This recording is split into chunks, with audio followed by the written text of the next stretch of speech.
আজকের দিনটা 24শে ফেব্রুয়ারি 2026।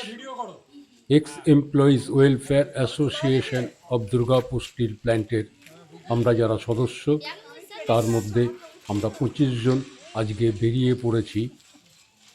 সারাদিন ধরে আমরা হই হুল্লোড় করব, ঘুরবো, বেড়াবো, একসঙ্গে থাকবো। আমরা কোথায় যাচ্ছি, সারাদিন কি করব, দেখার জন্য ভিডিওটা শেষ পর্যন্ত দেখুন। আপনারা দেখছেন চন্দনা ট্যুর ব্লগস, সঙ্গে আমি সরজিৎ।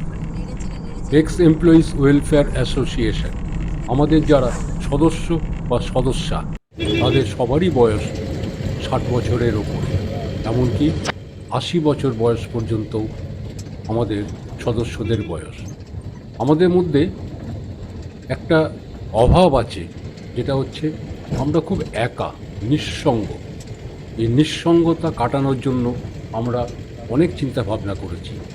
মূলত আমাদের ফিলোসফার গাইড পিকে দাসের সাজেশন, ওনার উদ্যোগে, ওনার অনুপ্রেরণায় এই ট্যুর প্রোগ্রামটা আমরা অ্যারেঞ্জ করেছি, এবং এই ট্যুর প্রোগ্রামটা চলবে যাতে করে আমাদের যারা সদস্য বা বিশেষ করে সদস্যা, যে মহিলারা একা, অনেকের আর্থিক সামর্থ্য, শারীরিক সক্ষমতা থাকলেও একা বাইরে যাওয়ার মতো ঠিক সেই মানসিক জোরটা তারা পান না, যার জন্যেই অ্যাসোসিয়েশন সেই চিন্তাভাবনাই করেছে।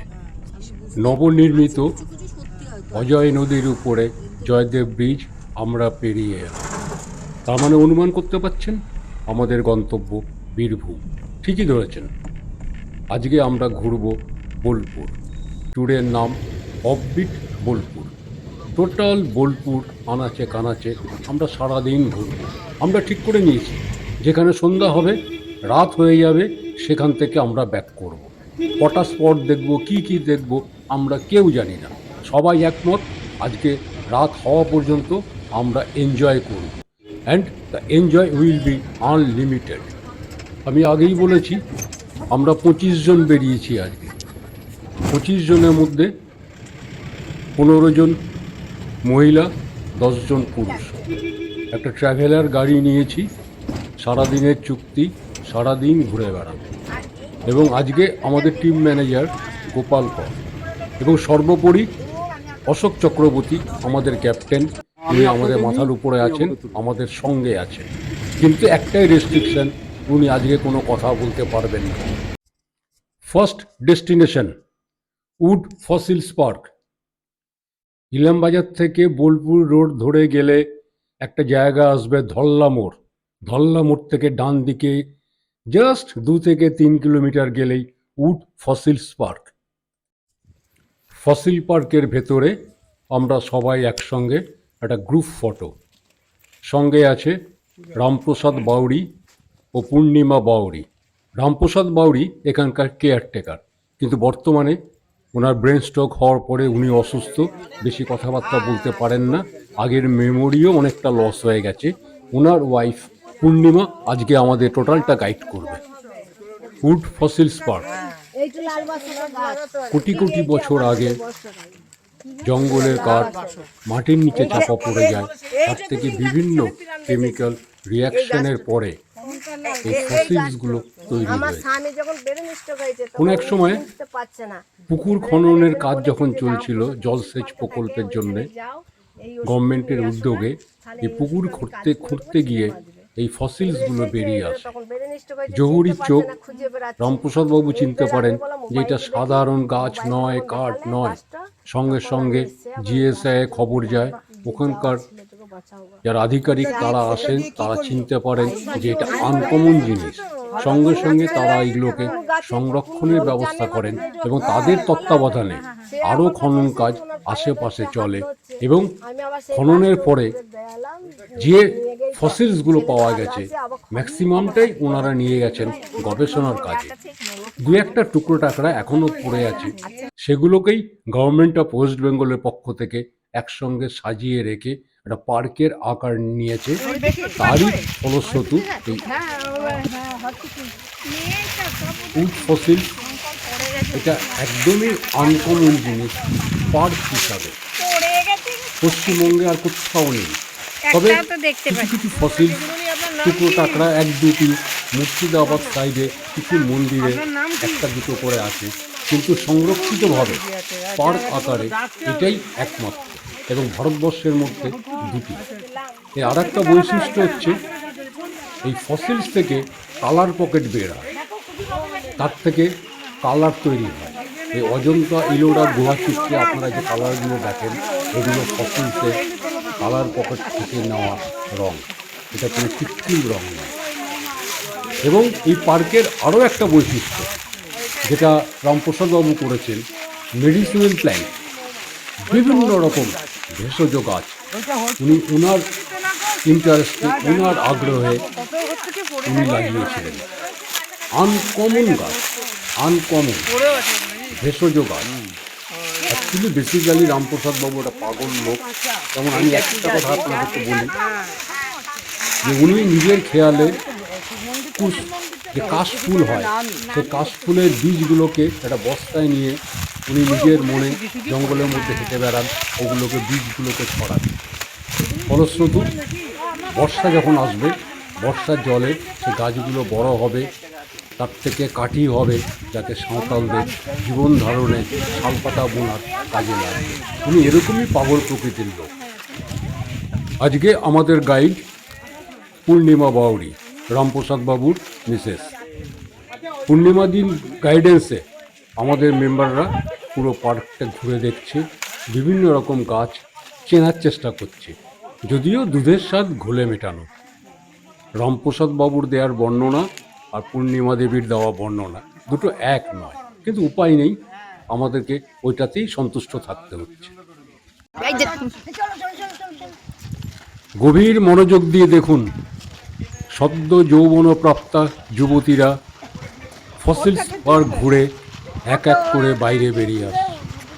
তাদের চলার ভঙ্গিমা এবং মুখের যে উজ্জ্বলতা, এই দুটো খুব ভালো করে লক্ষ্য করুন।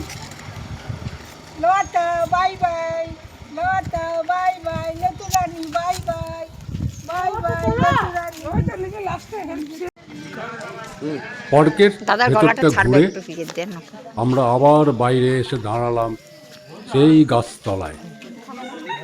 শুকুলের চায়ের দোকান, একমাত্র চায়ের দোকান। আবার এক প্রস্ত চায়ের অর্ডার, তার সঙ্গে ছড়িয়ে ছিটিয়ে কিছু আড্ডা এবং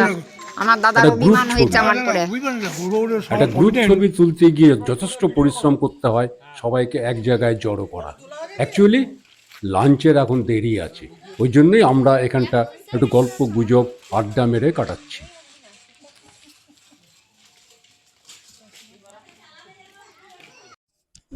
বনলক্ষ্মী উন্মেষ সমিতি, আমরা লাঞ্চ করব বলে চলে এলাম বনলক্ষ্মীতে। বনলক্ষ্মী হচ্ছে বোলপুরে যতগুলো খাওয়ার জায়গা, মানে রেস্টুরেন্ট টাইপের বা হোটেল, তার মধ্যে সবচেয়ে প্রাচীন। এবং শুধু প্রাচীন নয়, তাদের যেটা কোয়ালিটি, সে কোয়ালিটি এরা একই ধরে রেখেছে, একই রকম আছে। তার সঙ্গে যোগ হয়েছে আরও আভিজাত্য। এবং উপরি পাওনা হিসাবে আপনি পাবেন বিস্তৃত বাগান, বিশাল বাগান, বিভিন্ন ধরনের গাছ, কিছু অ্যান্টিক কালেকশন, এবং এদের যে পূর্বপুরুষ তাদের স্মৃতিরক্ষার্থে কিছু সমাধি মন্দির এবং সেলস কাউন্টার, ভ্যারাইটিস আইটেমস আপনি এখানে পাবেন, অল ইন ওয়ান।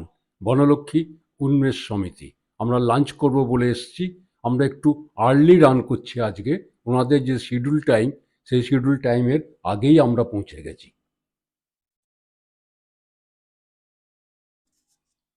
বিশাল আম বাগান,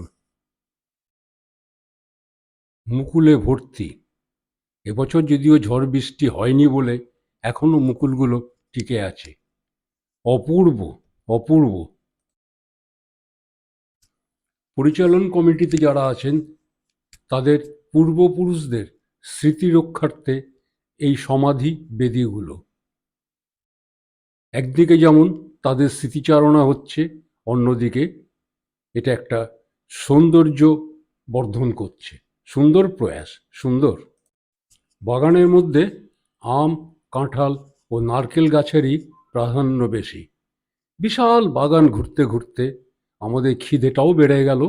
ওদিকে রেস্টুরেন্ট থেকেও খবর এলো যে আপনারা চলে আসুন, আপনাদের খাবার রেডি হয়ে গেছে।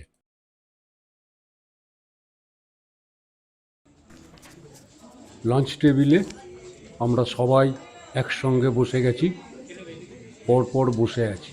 তবে খাওয়ার সময় কিন্তু কোনো কথা হবে না, অতএব এখন কথা বন্ধ। আগে খেয়ে নিই, তারপরে ফিরে আসছি।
সুরুল রাজবাড়ি, প্রকৃতপক্ষে সুরুল জমিদার বাড়ি। যারা আগে এখানে এসেছেন তখন কোনো টিকিটিং সিস্টেম ছিল না। বর্তমানে আমি এসে দেখলাম এরা টিকিটিং সিস্টেম করেছে।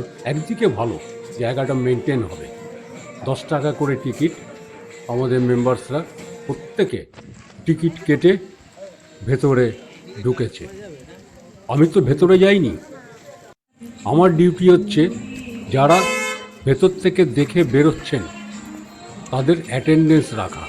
আমি ক্যামেরা তাক করে দাঁড়িয়ে আছি, সবাই বেরিয়ে আসছে, আমার লেন্সে বন্দি হচ্ছে, তাদের অ্যাটেন্ডেন্স হচ্ছে যে না সবাই ঠিক আছে, সবাই ফিরে এসছে। আমি দাঁড়িয়ে দাঁড়িয়ে এই কাজটাই করছি। এখানে কিন্তু আপনাদেরও ডিউটি ছিল। আপনারা কি গুনে দেখলেন যে 24 জন ভেতরে গেছিল, 24 জন পরপর বাইরে বেরিয়ে এসেছে কিনা?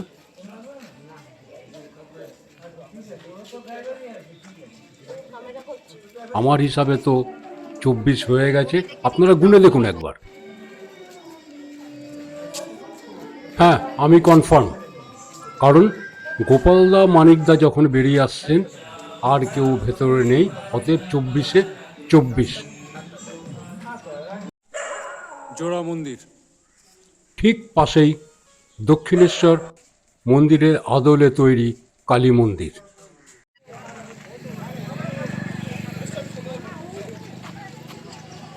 সুরুল রাজবাড়ির থেকে আমরা বেরিয়ে গাড়িতে উঠে পৌঁছে গেলাম শান্তিনিকেতন। প্রথম দ্রষ্টব্য সৃজনী শিল্পগ্রাম।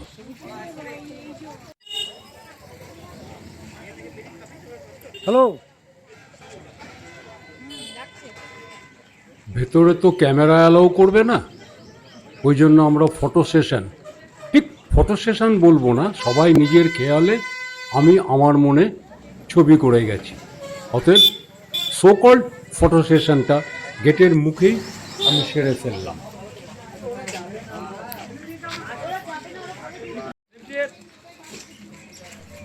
সৃজনী শিল্পগ্রাম থেকে একটু এগিয়ে গেলেই car parking, Visva Bharati parking zone, বিশাল পার্কিং জোন। এত বড় পার্কিং জন্য কম পড়ে যায় যখন বসন্ত উৎসব হয় এবং দোল যাত্রা উৎসব হয়। সেটা কথা নয়, কথা হচ্ছে জায়গাটা খুব নস্টালজিক। এখানে এসে ছোটোবেলায় ফিরে গেলাম। আপনারা যারা সহজ পাঠ বইটা পড়েছেন, হাট বলে একটা কবিতা ছিল, অন্ধ কানাই ভিক্ষা করে, মনে পড়ছে? এই সেই রাস্তা। কবিগুরু এই জায়গাটাকে দেখেই হাট যাত্রীদের উদ্দেশ্যে এই কবিতাটা লিখে। হাট কবিতাটি পরের লাইনটা ছিল, পাড়ার ছেলে স্নানের ঘাটে জল ছিটিয়ে সাঁতার কাটে। এই সেই পুকুর বা দিঘি যেটা স্নানের উদ্দেশ্যে তৎকালীন সময়ে ব্যবহার হতো এবং বর্তমানেও হোস্টেলে ছাত্রছাত্রীদের স্নানের উদ্দেশ্যেই এই পুকুরটা আছে এবং সুইমিং করার জন্য এটা ব্যবহৃত হয়। কিছুটা সামনের দিকে এগিয়ে এলেই বিশ্বভারতীর মিউজিয়াম। বর্তমানে সে আন্তরিক টান, ঠিক কিছুটা অনুভূতি আমাদের কমে আসছে, কারণ প্রশাসনের, আমি খুব সজ্ঞানেই কথাটা বলছি, প্রশাসনের অত্যাচারে 100 টাকা করে টিকিট, কোনো রকম ছবি তোলা যাবে না। তো এত রেস্ট্রিকশন, আমরা একটা জায়গাকে দেখব, কিছুটা স্মৃতিতে রাখবো, কিছুটা মোবাইলে বা ক্যামেরায় বন্দি করে রাখবো আমাদের ভবিষ্যৎ স্মৃতির জন্য, কিন্তু এরা কোনোভাবেই সেটাকে অ্যালাও করছে না এবং খুব রূঢ় ব্যবহার। বাইরে থেকেই কিছুটা ছবি তোলার চেষ্টা করলাম। আমরাও নাছোড়বান্দা, আমাদের যে দুর্বলতা, যে ভালোবাসাটা, যে শ্রদ্ধাটা রয়েছে, সেটাকে টিকিয়ে রাখার জন্যে, মনের মণিকোঠায় রাখার জন্য লুকিয়ে চুরিয়ে কিছুটা ছবি তুললাম, সেটাই শেয়ার করলাম।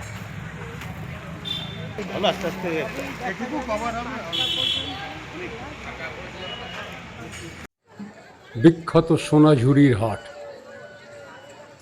একটা সময় হাট শুরু হয়েছিল সাঁওতাল পরিবার, তাদের সম্প্রদায়ের থেকে।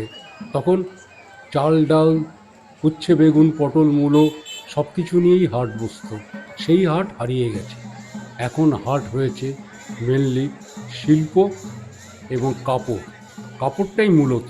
কিন্তু আজকে যেন মনে হচ্ছে হাট একটু ঝিমিয়ে আছে।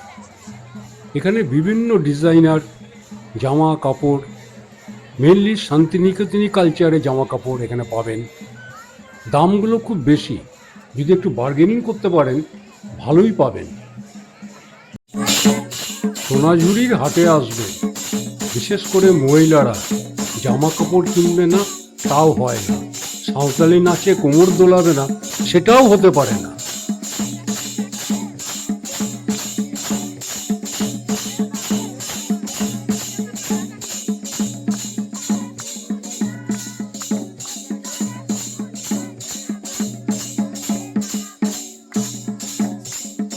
আমাদের যারা সদস্য আছেন, আমি আগেই বলেছিলাম যুবতী, তাদের উচ্ছ্বাস দেখুন, দেখে মনে হচ্ছে যে বয়স হয়েছে, বয়সটাকে ছুঁড়ে ফেলে দিয়েছে। আজকে আমাদের ট্যুরের যেটা মূল লক্ষ্য, আমরা সফল। এদের মুখের হাসি, এক্সপ্রেশন, নাচগুলোকে খেয়াল করুন, কি অদ্ভুত ব্যাপার। সাঁওতালি যে মহিলারা নাচছেন এবং গাইছেন, তারা গানটা কি ধরেছে শুনলেন? একেবারে মানাইছে না রে। ওরা কি আমাদের উদ্দেশ্য করেই গানটা গাইছেন? তাই যদি হয়, যদি আমাদের না মানায়, আমরা সোনাঝুরি হাট থেকে ধীরে ধীরে বেরিয়ে যাব। এবং তাই করলাম, করে সোজা যেখানে আমাদের মানায়, যে জায়গায় আমাদেরকে মানাবে, আমরা সেই জায়গার উদ্দেশ্যে চললাম। Main gate. আমরা এসে পৌঁছালাম মা কঙ্কালীতলার স্মরণে। কঙ্কালীতলা পঞ্চায়েত অফিস, এর পাশেই হচ্ছে কার পার্কিং। গাড়ি থেকে নামতেই পাতালেশ্বর শিব মন্দির। গাড়ি থেকে নেমে বাবাকে প্রণাম করে আমরা মা কঙ্কালেশ্বরের দিকে হাঁটতে শুরু করলাম। আমাদের জন্য রেড কার্পেট ছিল না, ছিল লাল পলাশ। মনে করে দিল বসন্ত এসে গেছে। প্রথমেই মন্দিরে না ঢুকে আমি মন্দিরকে পাশে রেখে কোপাই নদীর দিকে হাঁটতে শুরু করলাম। বাঁ পাশে ভোগ মন্দির, সামনেই কোপাই নদীর ঘাট। কোপাই নদীর পার তিনজনে বসে আড্ডা মারছেন, মানিকদা, বীরদা, অশোকদা। এটা অশোকদারই বুদ্ধি, চলো হাওয়া খেয়ে আসি। ক্যামেরা দেখে আরো ক্লোজ হয়ে তিনজনকে জড়িয়ে ধরলেন। কোপাই নদী আপাত শান্ত, কিন্তু বর্ষাকালে এর ভয়ঙ্কর রূপ নেয়। তার নিদর্শন যে বাঁধানো পার এবং জলের যে শ্যাওলা দাগ, সেটা দেখেই বোঝা যায়। আমাদের যতগুলো প্রাচীন হিন্দু মন্দির আছে তার অধিকাংশ কেন প্রায় সবগুলোই কোনো না কোনো নদীর ধারে। ঠিক হরিদ্বারে যেমন গঙ্গা নদীর পাড়ে সন্ধ্যাবেলায় সন্ধ্যারতি হয়, সেই গঙ্গা নদী বারাণসীতে সন্ধ্যাবেলায় সন্ধ্যারতি, সেই গঙ্গাতে কলকাতায় সন্ধ্যারতি। এখানেও এই সিস্টেমটা আছে। সন্ধ্যা 6:30 থেকে আধ ঘন্টার সময় ধরে এখানেও সন্ধ্যারতি শুরু হয়, তার ব্যবস্থা প্রস্তুতি চলছে।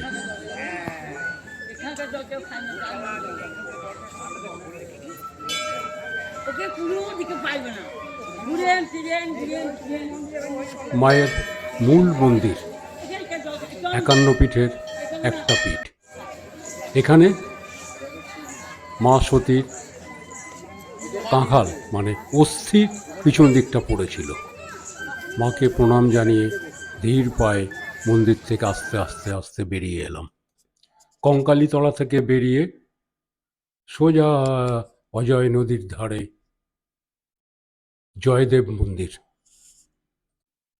এখানে একটু চা খেয়ে নিয়ে আমরা বাড়ি ফেরার রাস্তা ধরলাম। সকাল 7:30টায় আমাদের জার্নি শুরু হয়েছিল। এখন সন্ধ্যা 7:35, 12 ঘন্টা 5 মিনিট। কিন্তু কারোর মধ্যে চোখে মুখে এতটুকু ক্লান্তির ছাপ নেই। সকালবেলায় যে এনার্জি ছিল এখনও একই এনার্জি, সমানে কথাবার্তা, হাসি ঠাট্টা, চিৎকার চেঁচামেচি। কিছুতেই আপনি বুঝতে পারবেন না যে আমাদের বয়সগুলো কত। এটাই ছিল আমাদের লক্ষ্য। অ্যাকচুয়ালি যে টিমটা আমাদের ছিল 10 জন প্লাস 15 জন, যদি অ্যাভারেজ করি আমাদের বয়সের অ্যাভারেজ হবে প্রায় 66, ন্যূনতম 60, ম্যাক্সিমাম 81। এটাই ছিল আমাদের উদ্দেশ্য, এটাই আমরা চেয়েছিলাম, যে একাকিত্ব কাটিয়ে একদিনের জন্য বাইরে বেরিয়ে যাওয়া, পরনির্ভরশীল না হয়ে। কেন এই অ্যাসোসিয়েশনটা আমার, আপনার, আমাদের। এই অ্যাসোসিয়েশন যদি টিকে থাকে, এই ধরনের অনুষ্ঠান, এই ধরনের প্রোগ্রাম এটা কন্টিনিউ করবে। আগামী দিনে আমরা চেষ্টা করব মাসে অন্ততপক্ষে 2টো করে এই ধরনের প্রোগ্রাম করার। ছোট ছোট গ্রুপ, আমার বেশি লোক দরকার নেই, অল্প অল্প লোক নিয়ে করব। যারা ইচ্ছুক, যারা যেতে পারেন না একা একা, তাদের জন্য এই প্রোগ্রামটা কন্টিনিউ করবে।